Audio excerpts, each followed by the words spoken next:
So, I wasn't lying. The Persona character was in this episode for 2 frames. Yep.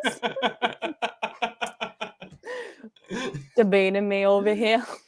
However, the other character introduced is an immediate favorite. Is awesome. Can I repeat what I said before we went live? Go ahead. I met him for 5 minutes, but if anything happens to him, I will kill everyone watching and because he's cool. He's cool as shit. And like I was mentioning before how Mike brought up the Injustice League, how they have the excuse me, how the exact parallel parts. And I'm like, yeah, they did that with a few of them. They technically have done it again because Susanoo is technically you learn it in the next episode. It's not really a spoiler that I'm going to bring it up because they bring it up in like the first 5 minutes of the next episode. But he is Boss's new Imperial arm. Oh, just like straight up. Just straight up, it's Boss's new Imperial arm, and she is either the only, or if there's another one, I forgot about them. Only character in the series that masters 2 different Imperial arms, because she used to have Pumpkin. Right. And now she has Sue. But yeah, so we have Boss, who has a mechanical arm that has an organic weapon type. And then we have Suryu, who has mechanical arms and has an organic weapon type. Okay, so you know what? That explains why Boss was giving him like direct orders. Exactly. Yeah. Also, man, we'll get to that later, but Boss is one of the most badass entrances in the show, period. Just why not a giant air manta with new recruits? Just like, because you know, why not? Yeah, I left you damn kids alone for 2 weeks. And the base is compromised. Like, you fucking idiots. Yes. The dumbest name for an attack I've ever seen in my life was the fact that Stylish refers to the assault on this place, the Dapper Offensive. Like, made that sound like the dumbest thing I've heard in my entire life. But I have to ask, did any of you actually think that that guy killed Leone in the first couple seconds of the show? They certainly framed it that way. Yeah. I like how she was knocked out by a knife to the throat. Who's a tough bitch? Leone's a tough bitch. Yep. I love that. You dare you like surprise attacks except when they're happening to me. Look, I was drunk. How dare you? Damn it, I killed him in 1 hit. Like, oh. Like how she was irritated that she killed him that quickly. Oh man. Oh man, I wanted to fight. Like that moment, I was like, yo, this is Yang. It is, exactly. And then mine and Todd's in the background fearing for their lives, like, sis, what's going on? You good? Yes. Before we get too far away from it, we have to talk about Love. Love, remember how Love said he had manga in his shop? Yes. Love finally starts to do some cool shit. Oh man. The way he uses his string in this episode is okay. I was like, yo, I like his weapon. Yeah, I had a feeling that I would like what's the name of his arms again? Crosstail. Crosstail. I had a feeling I'd like Crosstail when I first was introduced to it, but seeing how he kind of manipulates the string in this episode is just perfection. Oh yeah, he does it incredibly cool. There is such a that weapon doesn't perform how it should, and it breaks its own rules later in the thing, but I don't care because it's one of the coolest things Love ever does. So I'm like, I don't give a shit because it's really cool. Love can just do whatever he wants. Exactly. Including run away after seeing I'm just gonna run now. After seeing the S&M crew come rolling in. I don't blame him. No, I don't either. Are there memes of that shot of him? Oh, there probably is. He was using the Joestar secret technique. Except he just didn't have the grenades with him.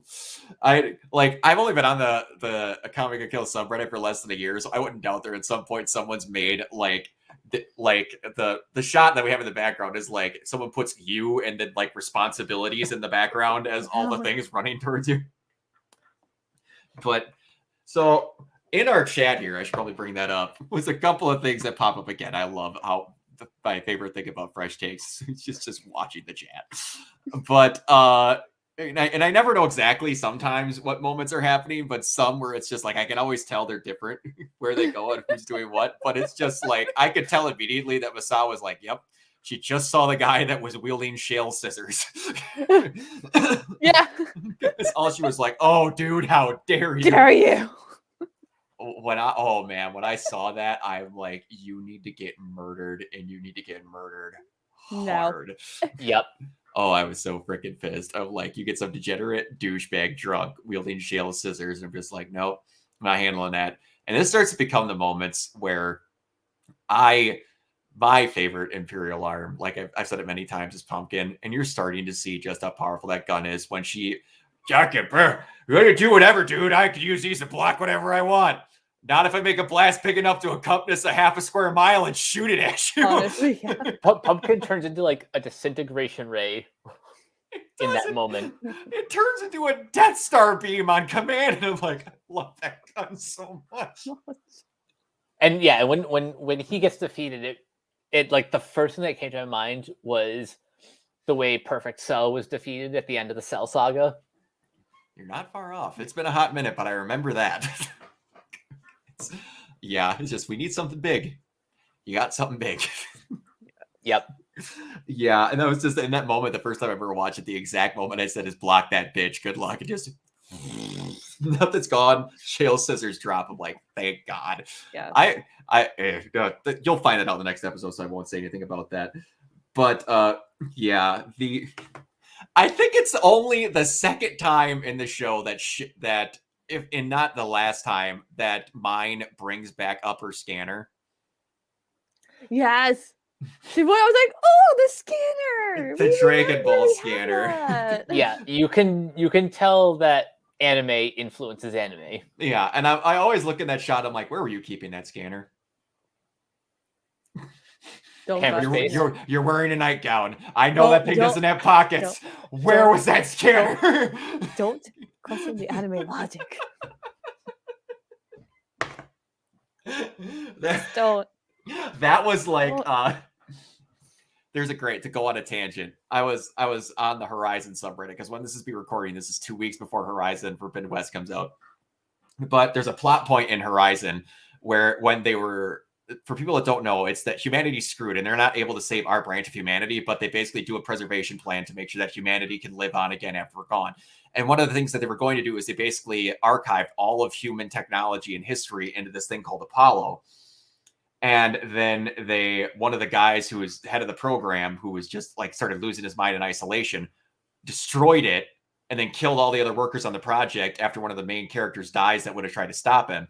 And he's just like, I don't need them to repeat our mistakes and we're done. And then one of the ongoing jokes is that in Horizon, all the girls' pants don't have pockets because he destroyed the history point of where they should have invented pockets and made up for the mistakes that all the girls had to go through in the past. Good Lord. It's just like... That's funny. That is a stupid jump in logic, but I find that hilarious. Yeah. What's in the logic? But, yeah, and then like my next thought was like Leone's beat down to that dude, when she jumps in and saves him, and just when you're choking a guy out as he can't breathe, and you're trying to trash talk him, like you better finish your trash talking before the guy dies because he's got about 5 seconds. Yep. You're okay now, right, sis? Yeah, I'm fine. So one of my other favorite moments was obviously when Akame comes in and just lays waste to all of those mooks. And her cute pajamas just comes through in her pink nightie and just starts wrecking people. Yeah. Get behind I was me. like, God, I love you. Yes. Oh, she's fighting one of basically the Swiss Army knife, the other one that Stylish made. He doesn't have any body parts, or he doesn't have a heart. Cool. I'll just slice all of his limbs off until he can't regenerate anymore. The stupidity, man. How irritated Crow was getting. Where he's just like, are you serious? When the guy pops the blade out of his already cut off blade arm. He gets irritated anytime one of those guns in the throat gets out. He's like, how does he eat? This is dumb. I'm like, out of all the anime you've watched, the gun in the mouth is Well, bothers you deeply. Really? We have Naval Laser, who has bad problems with indigestion. This is what's bugging you right now. I'm past that point by now. I have seen enough bad anime and good anime to just you solved everything with a gun. Yeah, pretty much. Yeah. There's a lot of great. One of my favorite ones, like talking to that beatdown when Leone catches the blade in her mouth and just bites it off. That was badass. Like, that's one of those moments where you realize you're screwed. I think my favorite one of those moments, not to get on too much of a tangent that I've gotten off already. Have both of you seen John Wick 2? Mm-hmm. No. There's a moment when he's in a tunnel and where he has to sneak in and return this favor for this guy so he could be free. He has to kill this queen type character who's head of a organization in this well-guarded party. And he's laid out this plan for an escape. So he's like hit a shotgun in a tunnel, hit this and that there. And then when he's coming back out as the guards are chasing him, he pins this dude up against the wall with a Spas shotgun, clicks it, realizes that it's not loaded, keeps the guy pinned by the torso to the wall with the shotgun, reloads the shotgun while the guy's struggling and pinned up against the wall, cocks it and kills him. Nice. It's one of my favorite moments in an action movie ever. This is the time of I'm screwed. God, please, I have 5 seconds. Oh, but yeah, and then you just get the introduction to like one of the top 3 coolest Imperial arms in the whole show. Susanoo just instantly from his look, it's just great. The best part was just in big bold letters. Okay, new guy hot. It's all I just think of the SpongeBob scene with Squidward. Oh no, he's hot. Oh, no, he's hot. Literally, what happened? Contrary to popular belief, later he gets even hotter. Oh, really? He does. Again, I am straight as an arrow, but Susanoo is a good-looking man. But we watch anime for the plot, guys. We do, and we got a lot of plot in that last episode. The shower had a lot of plot in it. There's a lot of plot going on in that episode too. So, also, you're going to learn that I won't say where he gets it from, but Susanoo has a quirk that another favorite anime character of mine has. I won't say who it is, but you will learn it very quickly. And if you can figure out who it is after you learn what Susanoo's quirk is, I'll give you some extra credit. But he did something to expose that in this episode. But yeah, one thing that happens in here, exploding the comrades, that's just a stylish thing. Might come back later. But he does the Resident Evil thing, and I mentioned that he does something that is a part of he's a mad scientist. That's every Resident Evil main boss is basically a mad scientist, but he does the thing that Matt and Pat from Two Best Friends argue that just bring up all the time, and I agree with them 100%. Every Resident Evil game you ever play, you'll go up against these people. They'll get to a point of where, oh no, Chris Redfield, Claire Redfield, Jill Valentine, or somebody has killed everything in our way, and now I'm just a human that has no gun experience and can't fight to save my ass. I'm going to inject myself with this virus and hope I could kill you. Keep in mind, I have no way to de-virus myself after this. I don't have the antidote, but here we go. But I'm just going to be a squid man for the rest of my life. I'm just always like, what's your plan, sir? What happens if you win? You're going to live the rest of your life as a 4-story whatever you are? Yeah. Were you guys expecting that? It's not even a full transformation either. It's like he gets like It's not he even gets like his final spiky form. hair, and then he basically turns into like a fleshy Gurren. Yeah, it's a flesh mech. It's so weird. Yeah. And yeah, and that fight is pretty great. I will say that I was not expecting the Akame Tatsumi fastball special at the end of it.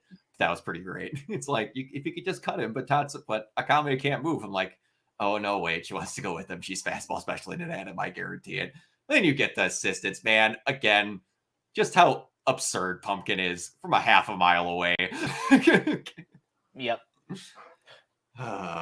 Since I know you're going to ask this, this is another episode and another moment that confirms the OTP. We're staying on this chip, damn it. I like how both of you were like, I don't care that another female character just got introduced. I'm still going. We're still shipping it. I'm still Like shipping that. Akame and Tatsumi.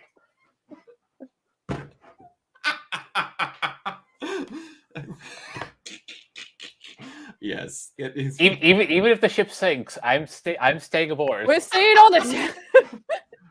I will go down with this ship, damn it. Oh god, I love this. I'm so glad we did this. Oh man. All right, yeah. We're gonna get a big bunch of exposition dump in the next part, but outside of that, any questions? Persona character. You'll get to see them and hear their name. I have no questions. I just want to get to the next episode. We just want the Persona character. All right. Well, then let's get on to the next episode. Mike, go ahead. You guys can find me on Twitter at CaptainK42. You can check out my quick thoughts on letterboxd.com/CoachK42. And you can find me in all the various Facebook groups just at my name. You can check out Renegade Pop Culture on Facebook and Twitter at Ren Pop Culture. You can look for us on Podchaser, find us on the Banana Meter, listen to all of our podcasts on Anchor, Spotify, Apple Podcasts, wherever you listen. And last but not least, everything can be found at renegadepopculture.com. Need an escape? So do we. What's that? And you can find me on Twitter at Kiva11028. All right. You can find me everywhere at Organoid0. All right, everybody. We will see you in the next one. Bye. Peace.